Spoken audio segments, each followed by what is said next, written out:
तो इस वीडियो में देखिए बच्चों, फिजिक्स 12th है और आपका लेसन वो चल रहा है कूलाम का नियम और विद्युत क्षेत्र। अब इसमें जो मैंने आपको बताया था पिछली वीडियो में कि विद्युत क्षेत्र में रखे आवेश पर कितना बल लगता है, और उससे आगे चलते हैं। किसी बिंदु आवेश के कारण विद्युत क्षेत्र की तीव्रता, यानी कि कोई बिंदु है, ये है बिंदु हमारे पास में, और इसका जो आवेश है वो Q है। तो ये जो बिंदु आवेश है, ये जो आवेश एक बिंदु के रूप में है, तो ये अपने चारों तरफ एक प्रभाव क्षेत्र बनाएगा, इसे विद्युत क्षेत्र कहेंगे इसका। इस क्षेत्र में बिंदु P पर परीक्षण आवेश Q0 रखा हुआ है, तो इस पे इसकी तीव्रता निकालनी है।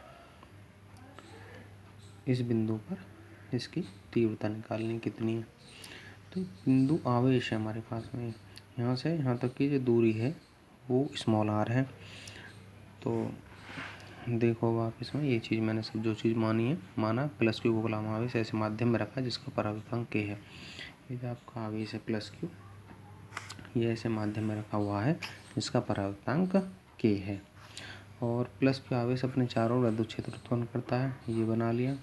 इस क्षेत्र में आवेश +Q से स्मॉल r दूरी पर कोई बिंदु P है, स्मॉल r दूरी पर कोई बिंदु P है जिस पर विद्युत क्षेत्र की तीव्रता ज्ञात करनी है। अब इस पर कोई परीक्षण आवेश रखते हैं, ये रख दिया मैंने इस पर परीक्षण आवेश।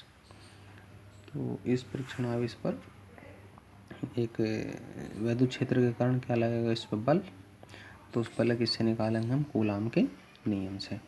तो एक आवेश आपका यह है, एक आवेश है, इनके बीच की दूरी स्मॉल r है, तो इन दोनों आवेशों के बीच कूलाम के नियम से बल निकाल लो। तो बल का फॉर्मूला यह है, बराबर 1/4πε0 K। Q1 की जगह इसमें Q है और Q2 की जगह Q0, ये रख दिया बटे r²। Question number 1। बिंदु P पर तीव्रता का जो फॉर्मूला है वो ये होता है, यहाँ से F का मान उठाओ, ये F का मान उठा कर यहाँ रख दो F की जगह Q0 की मल्टीप्लाई यहाँ हो जाएगी, ये देखो ये हो कर दी मैंने यहाँ, Q0 से Q0 कट जाएगा आपका, तो E बराबर 1/4πε0 K Q/r²। वायु निर्वात के लिए आपको पता है K की वैल्यू कितनी होती है, 1, तो इसमें K की जगह 1 रखोगे तो फॉर्मूला आपका ये आ जाएगा। ये फॉर्मूला आपका बिंदु आवेश के लिए है, ठीक है। तो ये जो आवेश है ये अन्य स्वरूपों में भी हो सकता है, जैसे एक सीधी रेखा में हो, एक आयतन के रूप में भी हो सकता है, ठीक है, सतह के रूप में भी हो सकता है। तो उसके लिए देखो निकाय, वो निकाय कहलाते हैं इस तरह के जो सिस्टम है। तो आप देखो इसमें आगे आवेश निकाय और बनाए गए क्षेत्र की तीव्रता, यानी कि यदि आवेश एक रेखा के रूप में है, तो देखो रेखीय निकाय के लिए यदि आवेश रेखा के रूप में है, ये मान लें कोई एक तार है, और तार पे देखो, अब इस तार के कारण यहाँ हमें इस बिंदु पर तीव्रता निकालनी है। तो देखो कैसे निकालोगे, इस पर यहाँ भी आवेश है, यहाँ भी आवेश है, यहाँ भी आवेश है, यहाँ भी आवेश है, तो हम इस तरह से नहीं निकाल सकते। तो हम क्या करेंगे, जो तार है इसे हम छोटे छोटे भागों में डिवाइड कर लेंगे। इस तार की जो लंबाई है वो हमने मानी है L, और इस तार को क्या करें, छोटे छोटे भागों में डिवाइड कर लें, और एक भाग की जो लंबाई है हमने मान लिया एक भाग इसका ये है, उसकी लंबाई ΔL। इस तार है जो दिया है हमने कैपिटल Q आवेश दिया है, तो जो कैपिटल Q आवेश है इस पर एक समान रूप से फैल जाता है। अब इसके एक भाग पर जो आवेश की मात्रा है हमने मान ली वो dQ, डी में छोटा। तो इस तरह से ये जो छोटी लंबाई ले ली एक भाग की, और इस पर आवेश की मात्रा हमने मान ली dQ, ठीक। तो अब इसमें देखो माना है लंबाई का एक पतला तार है, इसे Q आवेश से आवेशित किया गया है। आवेश इस तार पर एक समान रूप से फैल जाता है। इस तार के प्रति इकाई पर प्रति इकाई लंबाई पर आवेश लैम्बडा, यानी कि इसकी प्रति इकाई लंबाई पर जो आवेश की जो मात्रा होगी वो लैम्बडा होगी, ठीक है। इस तार को छोटे छोटे टुकड़ों में विभाजित किया गया है, एक भाग की लंबाई जो है वो dl है, इस dl पर भाग पर आवेश dq है तब लैम्बडा क्या हो जाएगा इसके लिए dq बटे dl। आगे बात समझ में। तो यहाँ से क्रॉस मल्टीप्लाई करके dq का मान निकाल लो बराबर लैम्बडा dl। ठीक, ये जो लैम्बडा को हम ये भी कहते हैं रेखीय आवेश घनत्व। ठीक है, अब dl इस भाग के कारण इस पर तीव्रता निकाल लो। तो जब इस पर तीव्रता निकालोगे तो तीव्रता का फॉर्मूला लगा दो इसमें dE। इसके कारण जब ये छोटा भाग है तो तीव्रता की मात्रा भी छोटी होगी, तीव्रता का मान भी छोटा होगा। तो उसमें मैंने क्या लगा दिया dE। तो dE बराबर 1.45 D Q upon R square. ठीक, मैं फॉर्मूला उसका ये होता है E is equal to 1.45 Q upon R square. ये फॉर्मूला होता है तीव्रता का। तो इसके इस भाग के लिए निकाल रहे हैं तो क्या करें, इसमें डी ई ले लें, इसे ई की जगह 1.45 अपनी जगह है, क्यू उसमें आवेश था, इसमें आवेश कितना डी क्यू, तो क्यू की जगह क्या ले लें डी क्यू आर स्क्वायर। ठीक, अब इस तरह संपूर्ण तार के लिए निकालोगे, संपूर्ण तार के कारण बिंदु पी पर तीव्रता। तो क्या करोगे, इस आवेश के कारण भी, इस आवेश के कारण, इस आवेश के कारण, सब के कारण यहाँ तीव्रता निकालने के लिए क्या करना पड़ेगा कि इनके कारण जो तीव्रता उत्पन्न होगी सबको एक साथ जोड़ दो तो इस बिंदु पर परिणामी तीव्रता आ जाएगी। ठीक है, तो हम क्या करते हैं इसके लिए संपूर्ण के लिए, साधारण यानी कि योग के लिए, सदिश योग के लिए हम इसका समाकलन कर देते हैं। ठीक है, ये मैथमेटिकल है तो इसका समाकलन करोगे तो किसका कर रहे हैं समाकलन हम, तार का जिसकी लंबाई कितनी है L, तो मैंने यहाँ L लिख दिया।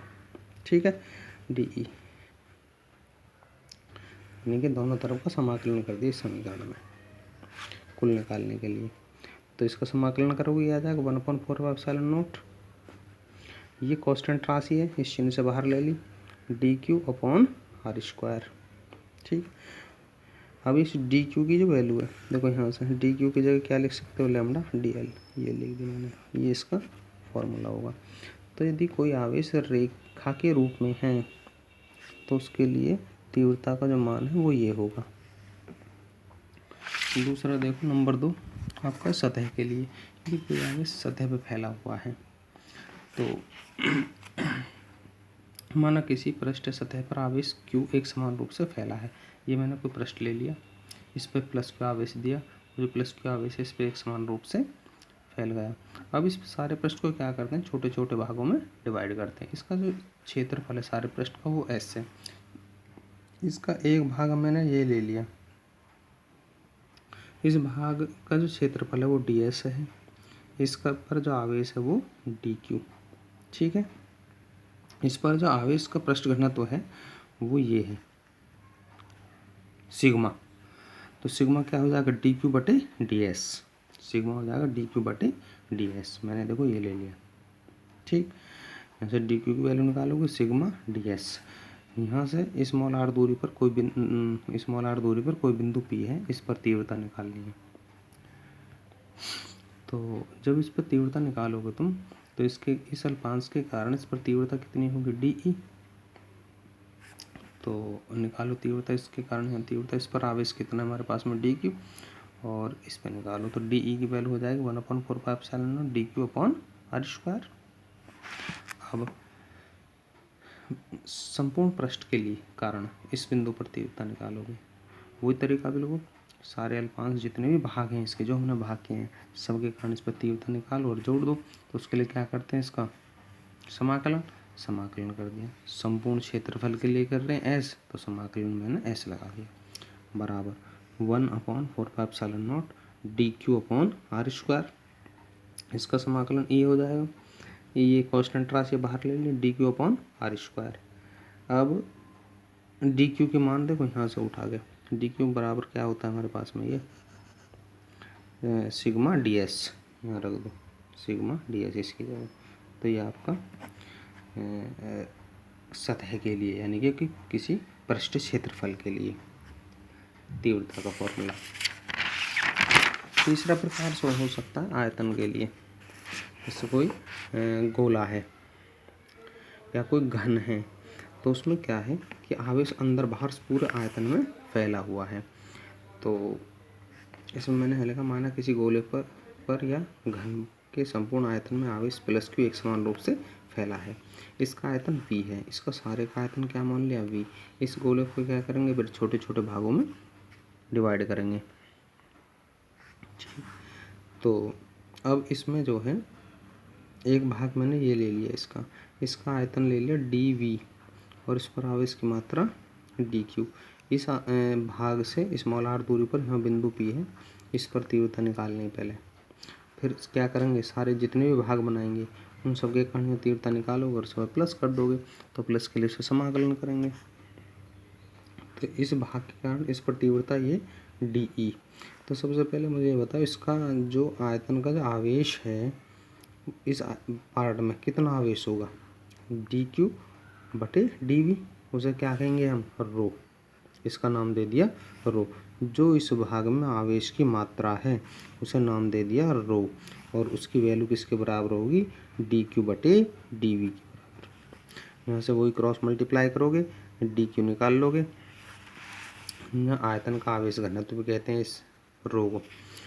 अब इस भाग के कारण इस बिंदु पर तीव्रता ये हो जाएगी dE बराबर 1.45 sin not dQ upon r square. सारे भाग के कारण संपूर्ण आयतन के कारण इस पर तीव्रता निकालो। तो जब इस पर संपूर्ण आयतन के कारण तीव्रता निकालोगे तो क्या करोगे, इसका समाकलन कर दोगे। मैंने समाकलन कर दिया। ठीक वही तरीका बिल्कुल, इसका समाकलन ई हो जाएगा। ये कांस्टेंट राशि बाहर ले ली, dQ upon r square. dQ का मान देखो यहाँ से उठाओ, रो dV मैंने यहाँ रख दिया इसका। तो आपका ये फॉर्मूला हो गया आयतन के लिए।